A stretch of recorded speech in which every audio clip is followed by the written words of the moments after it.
The soft drink was born of the drugstore soda fountain, where pharmacists would serve up various flavors of carbonated water, initially considered a medicinal drink. These sodas became so popular that customers wanted to be able to buy them in bottles to take home. That demand spawned the soft drink industry.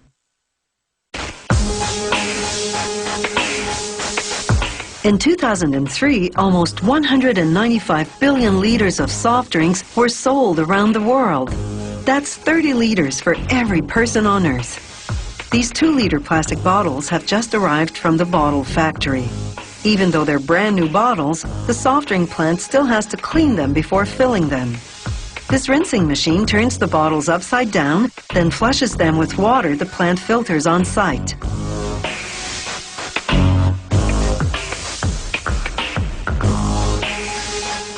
Once the water drains out, the machine turns the bottles right side up again, and they make their way to the filling station.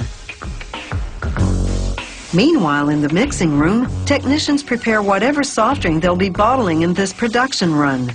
Each recipe begins with filtered water. It makes up 86% of the drink. The rest is syrup. Each syrup recipe is a combination of carefully measured ingredients, natural and artificial coloring and flavoring, and one or more of various types of sugar, such as glucose or fructose, extracted from beets, corn, or cane. This machine releases the right proportion of syrup to filtered water, creating the final soft drink minus the bubbles. The drink now travels to a pressurized tank called the carbonator. There, an injection of carbon dioxide infuses the drink with gas bubbles. The carbonated soft drink now travels to the reservoir of the bottling machine. The bottles arrive and travel its carousel. The machine removes the air in each bottle, then fills it with, in this case, 2 liters of cola.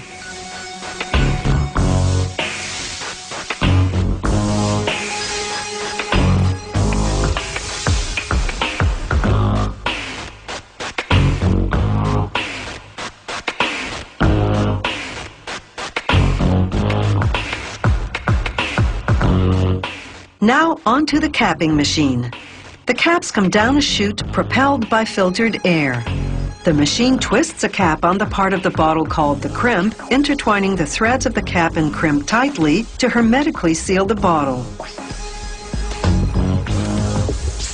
Next stop, labeling. The machine's roller applies cold glue to one metal plate after another. Each plate then grabs a label and applies it to a bottle.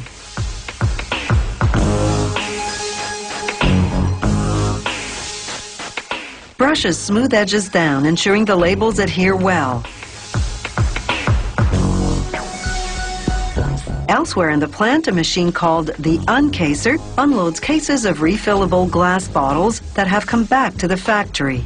The cases continue toward a case washing machine. The dirty bottles head toward the bottle washing machine, where devices called cells line them up in rows of 16. Each bottle tilts and enters the washer neck first. Inside, a combination of powerful water jets and soap remove dirt and germs. Then water jets rinse off all traces of soap. As they exit, they pass in front of a neon inspection light. Workers pull any problem bottles off the line. Now the bottles head to the same bottling machine as before. Only now it's been adjusted to fill each bottle with 300 milliliters of drink, in this case, orange soda.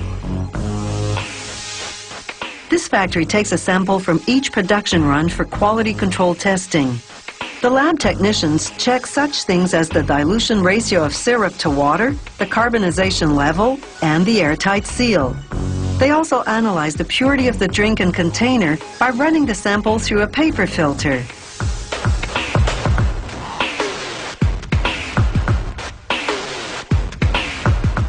They put the filter into a petri dish containing the nutrients needed to grow microorganisms. Then they incubate at a precise temperature and observe if any bacteria grow.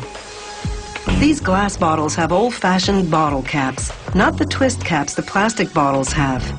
As each cap drops down onto a bottle, the machine squeezes it tightly, creating an airtight seal. Once the bottles are filled and capped, they go into shipping cases.